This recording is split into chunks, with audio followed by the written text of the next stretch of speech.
The silence of power is never innocent.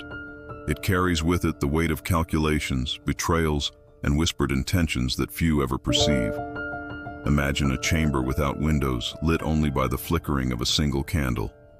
The air is thick, not with smoke, but with strategy. Every breath in that room is measured. Every movement is observed. It is in such spaces, not in bright arenas of public spectacle, that the true machinery of power is forged. The faces you see in the world, smiling leaders, gentle negotiators, even those who extend a hand in kindness, are rarely what they seem. The mask is not an ornament but armor, crafted to conceal what the eyes dare not show. Behind that armor sits an old truth. People are instruments, to be tuned, played, discarded. This is not cruelty, it is clarity. For history itself is nothing more than the archive of those willing to play the darker game against those who were too honest, too trusting, too naive. Consider the Prince of Florence, Niccolò Machiavelli's phantom child. He was not a man, but an idea, the archetype of survival at all costs, untroubled by morality, untouched by pity. The prince lives on in every boardroom, every courtroom, every whispered alliance. It is the art of wearing virtue like a cloak, only to shed it when night descends. It is the hand that promises salvation while the dagger is sharpened beneath the table. And so, the question is never whether manipulation exists. It is whether you see it before it wraps its fingers around you. There is a peculiar silence that falls before betrayal. It is the quiet moment when loyalty is still intact, when the victim still believes they are safe. Yet in that silence, plans have already been drawn. Words rehearsed, doors unlocked. Betrayal is rarely sudden. It is sculpted, like marble into form, slowly and with precision. The Machiavellian mind thrives here, in these spaces of delay and preparation, where the unsuspecting linger with trust, while the strategist builds the scaffold of their downfall. History is a mausoleum of such quiet assassinations. Caesar walking proudly into the Senate, unaware that daggers already hungered for his flesh. Kings who supped with their closest advisors, blind to the poison seeping into their chalices.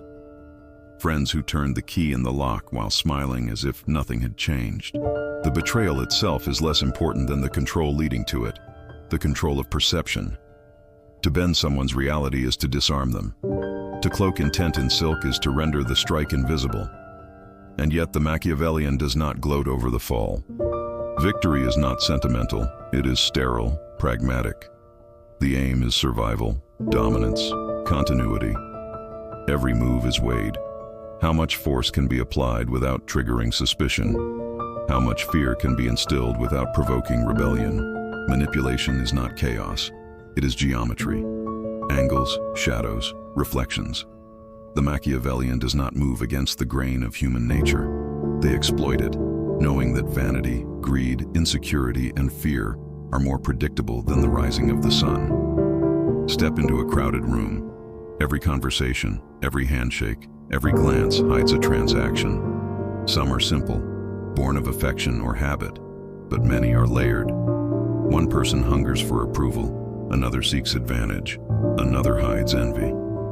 The Machiavellian eye does not see faces, it sees levers. A word placed at the right moment can unravel alliances. A silence can speak louder than confession. The strategist listens not for what is said, but for the tremors beneath it. The pauses, the evasions, the unnecessary laughter. Influence begins not with speaking, but with observing. To know a person's true nature, you watch them when they believe they are not being watched. You test them with small provocations, trivial requests, and measure how their mask shifts. The weakness of others is a map. Every hesitation marks a possible entry point. Some hunger for recognition, some for security, some for love. Offer them what they crave, and they will move as you direct, convinced they act of their own will. This is not limited to courts or thrones. Consider the office worker who reshapes perception by carefully leaking information, the lover who withholds just enough affection to keep the other desperate, the politician who feeds the fears of the crowd to secure their obedience. Influence is not about overwhelming strength, it is about guiding weakness.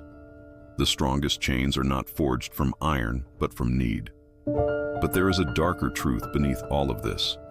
Those who wield Machiavellian strategy are often bound by the same chains they exploit. The manipulator is also manipulated by their own hunger, for control, for safety, for permanence in a world of constant decay.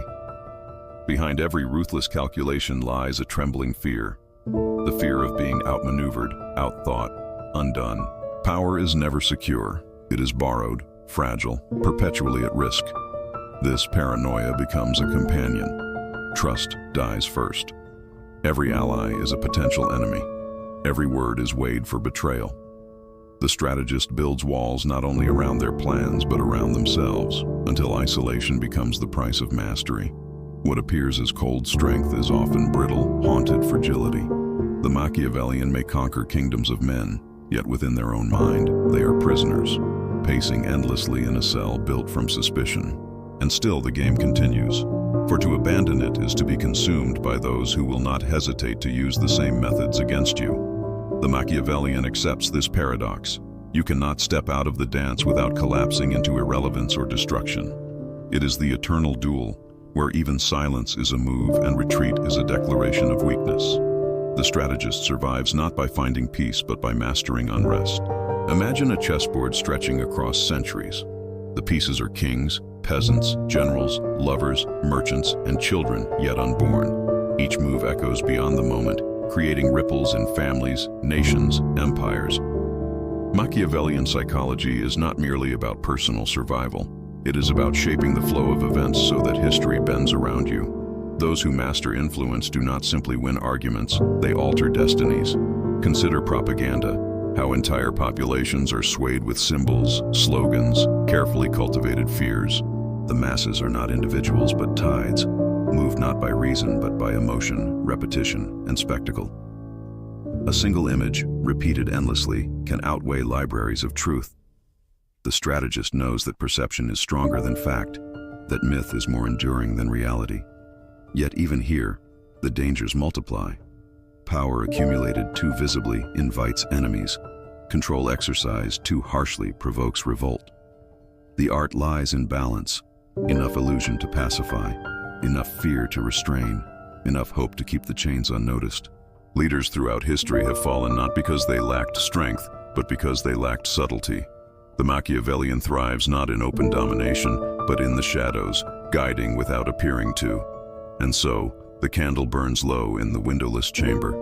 The strategist sits, neither triumphant nor despairing, but simply calculating. Human nature has not changed in millennia. It will not change tomorrow. Desire, fear, vanity, ambition. These are the levers, unyielding and eternal. To see them clearly is to step outside the illusions that comfort the ordinary mind. To use them is to play the darker game, the game that shapes nations, relationships, lives. But there is no ending here, no moral resolution. Machiavellian psychology is not a lesson to be embraced or rejected. It is a mirror, showing us what we are when the masks fall away. The question is not whether manipulation exists, but whether we admit how much of our own lives are entangled within it. How often we have been the prey, how often the predator. In the silence after the candle dies, one truth remains. Power does not sleep. It moves through whispers, glances, and choices so small they seem invisible. And while most stumble through life unaware of the game, a few remain awake in the shadows, watching, calculating, shaping. They do not ask whether it is good or evil. They only ask whether it works.